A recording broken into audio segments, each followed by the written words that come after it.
Well, hey everybody, it is time to talk a little bit about the truth about weight loss. It's Monday evening, and so what a great time. Beginning of the week, it's time to refocus. For those of you that maybe went off the deep end a little bit this weekend, it's a great time to recoup. I love Mondays for that reason. Now, if you live in the Tri-Cities right now, please be very, very careful as you are out and about. It is quite the mess out there tonight. So just be really, really careful.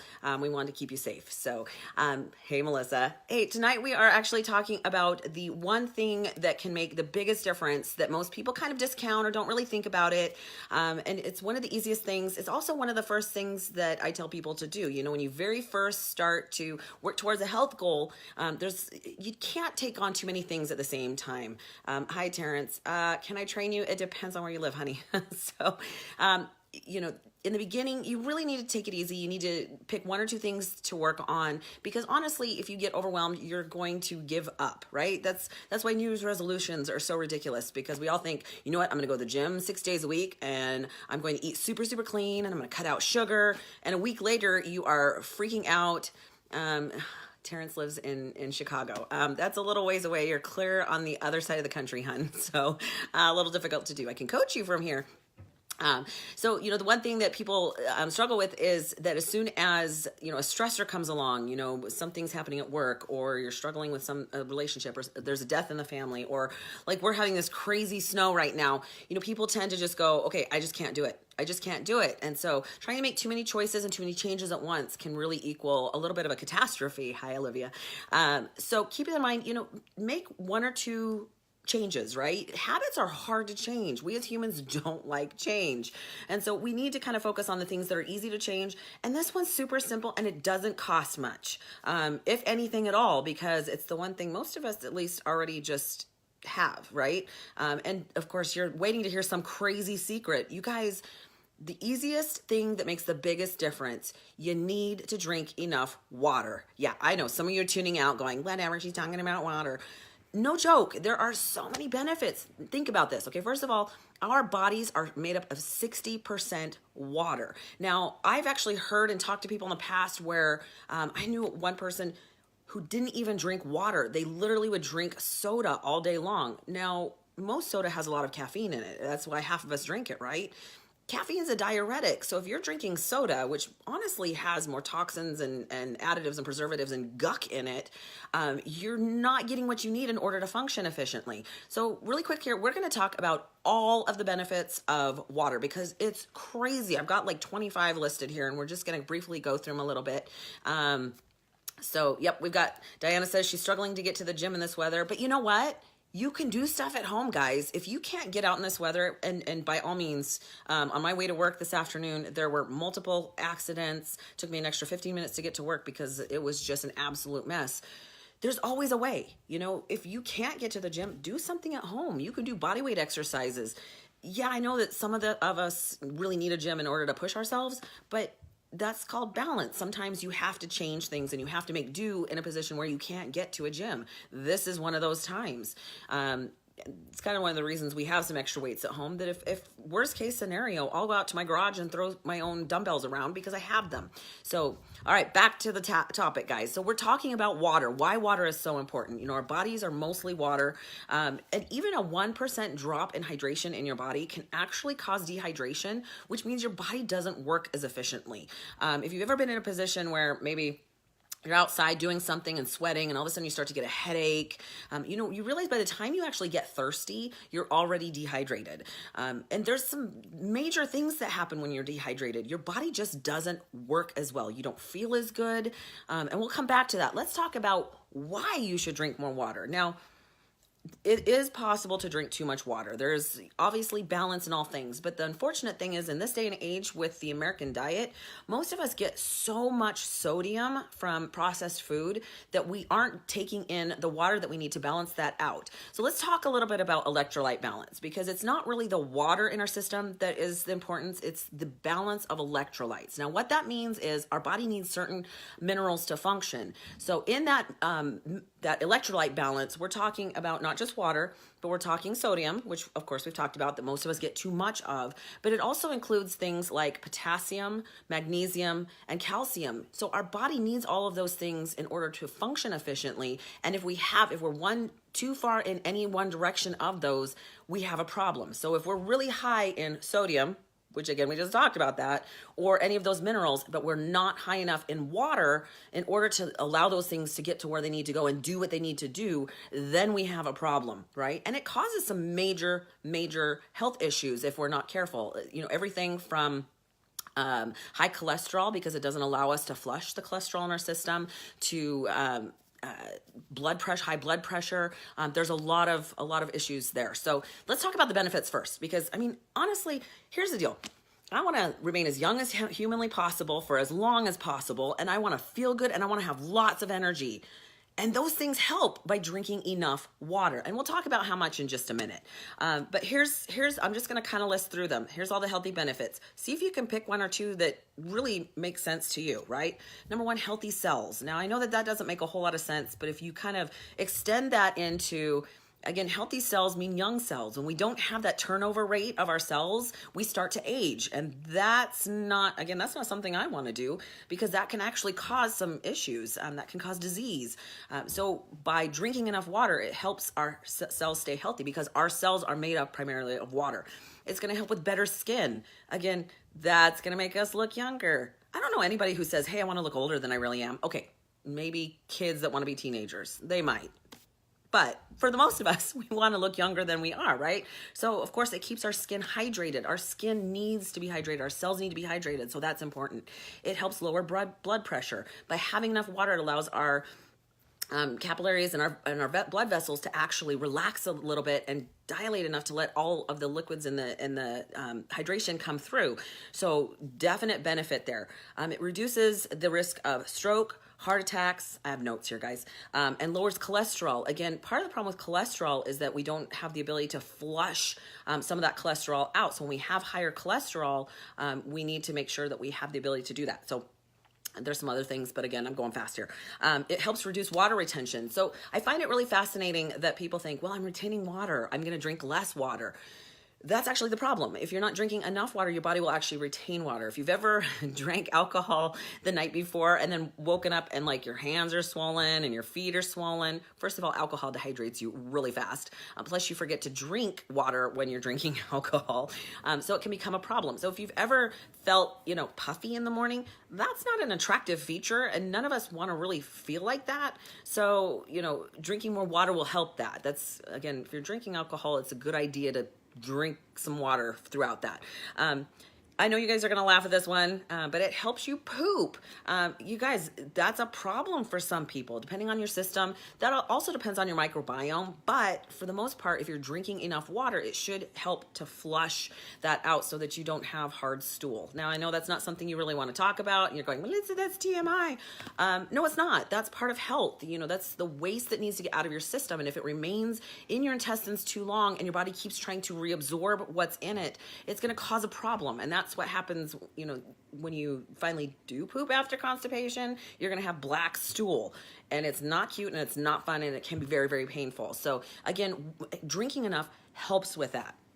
It also helps helps remove toxins. That's a big deal in this day and age, where we're getting toxins from every angle. We're breathing in toxins. We're getting it through stuff that we put on our skin. Our body's absorbing that. It's really disturbing, actually. A lot of the foods that we get, contain a lot of additives, preservatives, toxins. There's just so much there. So by drinking enough water, it will help us flush that out of our system. There's even some research that shows that it can actually help prevent some forms of cancer by removing those toxins that can actually help precipitate cancer cells. So again, I don't see a downside to making sure that you're getting enough hydration. It also helps get oxygen to the body, because of course it helps the blood cells. It helps all your cells do their job.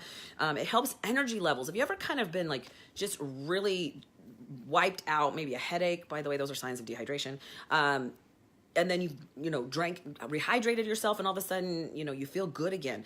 Your body can't be efficient. It doesn't matter what we're talking about. It can't be efficient if you are not giving it the ability to do so. And when you're running low on hydration, it's not going to run efficiently, right? It's kind of like if you don't check your oil in your car and it gets too low on oil and it can't do its job, and then your engine blows up.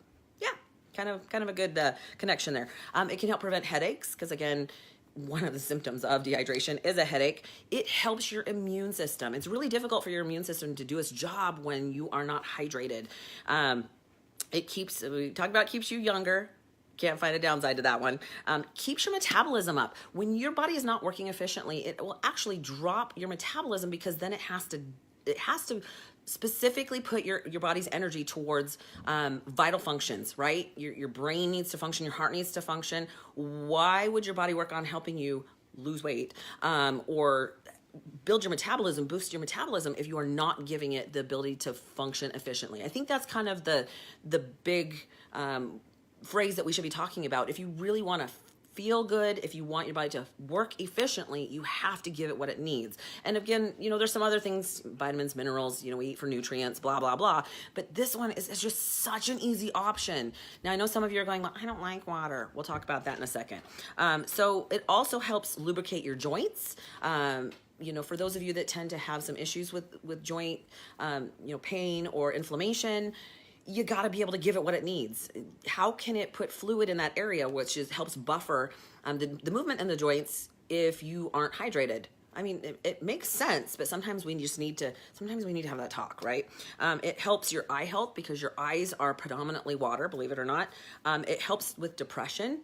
Again, multiple reasons, but again, just think how your body needs to work efficiently. It's really difficult for your body to build and utilize, what the serotonin levels if you're not giving your body the ability to produce that. It also helps improve sleep because, of course, melatonin.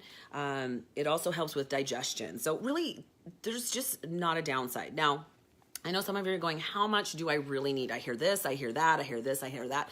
It really depends on your activity level. But I would say for minimal for any one person, and again, I don't care what size you are, what weight you are, minimal amount of water consumption that you should be getting in a day, minimum is 8 cups. Now that's still pretty low. And that's actually assuming that you're eating fairly well and you're eating enough fruits and vegetables to provide the other amount of hydration that you need. Now, if you are one of those people that doesn't like fruits and vegetables, you probably should be drinking more water than that. I also think you're doing your body a huge disservice if you're not eating fruits and vegetables because, again, the minerals and the nutrients that come in fresh produce is just unmatchable. You can't even balance that with enough supplements to get the full benefit that you really need from that. Your body treats food differently than it treats synthetic supplements.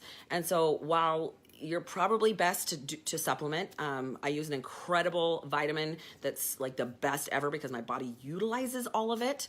It's called Core Complete. If you're interested, ask. But you're better off getting the majority of your nutrients from fresh fruits and vegetables. So if you're not even getting those, you definitely probably should be drinking even more water than that 8 cups. Now, if you are active, if you tend to work out, if you tend to, it depends on where you live. The higher your elevation is, the more water that you need because you tend to dry out faster if you are out in the sun. And even in this kind of weather where it's cold and if you're out shoveling snow, it's one of those things we don't think about. Make sure that you're hydrating yourself because you are sweating. You have an output of that hydration. You've got to replace those fluid levels. So keep that in mind. Now, again, we talked about caffeine caffeine's a diuretic. So if you are doing multiple cups of coffee a day and counting that towards your hydration intake, don't. It doesn't count because you're actually going to just be peeing it right out. Also, sodas. Again, soda consumption does not count. First of all, it's not really your healthiest option, especially if it's full of sugar.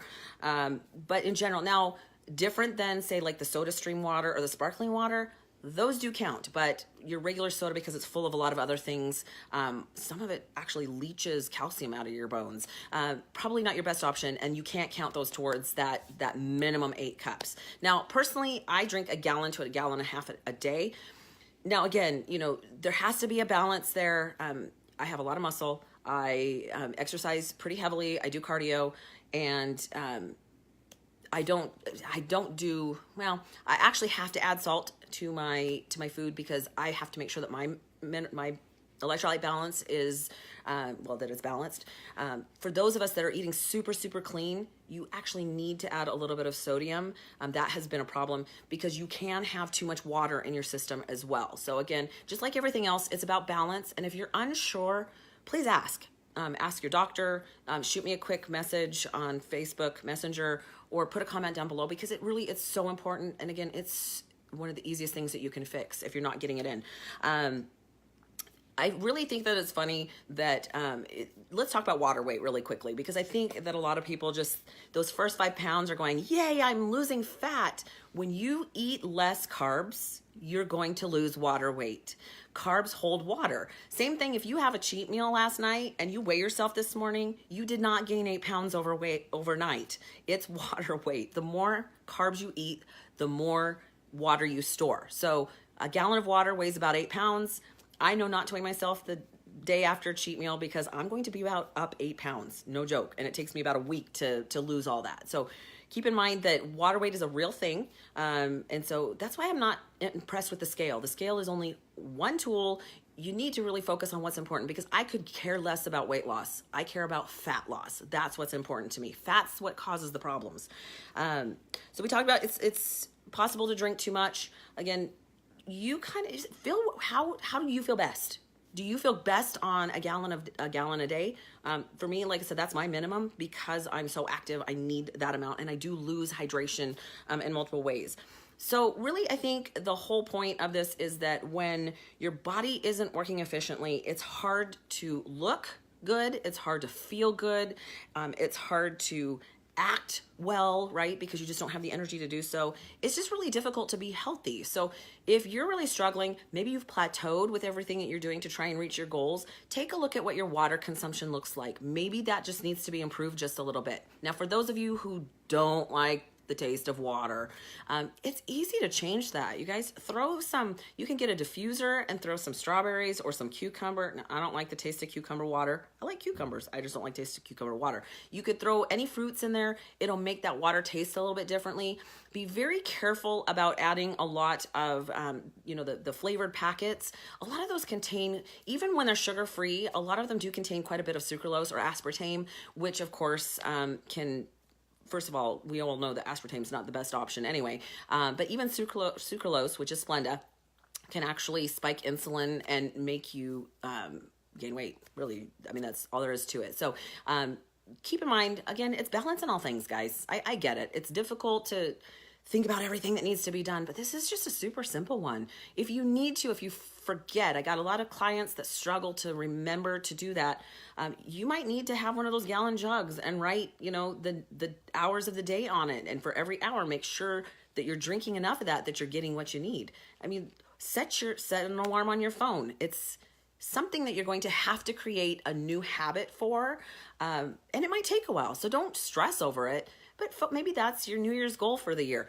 For this year, I'm going to focus solely on just drinking more water. It's simple. It's something that you can work on easily, no matter where you are. So hopefully that helps. I know you're all thinking that I was going to come up with some secret, amazing pill or something. That's not it. Really, just water. I mean, come on. That is pretty profound, right? Have an incredible evening, you guys. I get my best ideas from you. Please leave a message below. You can also message me directly with any questions that you have. This specific Facebook Live is intended to really help people understand how your body really truly works when it comes to weight loss, even though I just hate that term. Hey, Missy, haven't seen you in forever. It really is about doing things the right way, because it is about a lifestyle. It is not about a 3-month goal, because yeah, I can do anything for 3 months, but I don't want to gain it all back. I don't want to become unhealthy. I know how my body feels when I'm eating well and when I'm not eating well. And I've been at both ends of the spectrum, so I get it. I get how it feels to be 210 pounds. I also know how it feels to be 130 pounds. So keep that in mind. So hopefully that helps you guys. Have an incredible evening. Don't forget Q&A Wednesday at 6 p.m. where I answer your greatest questions about health and fitness. And if I don't know, I will find out. Have an incredible evening, guys. Good night. Bye now.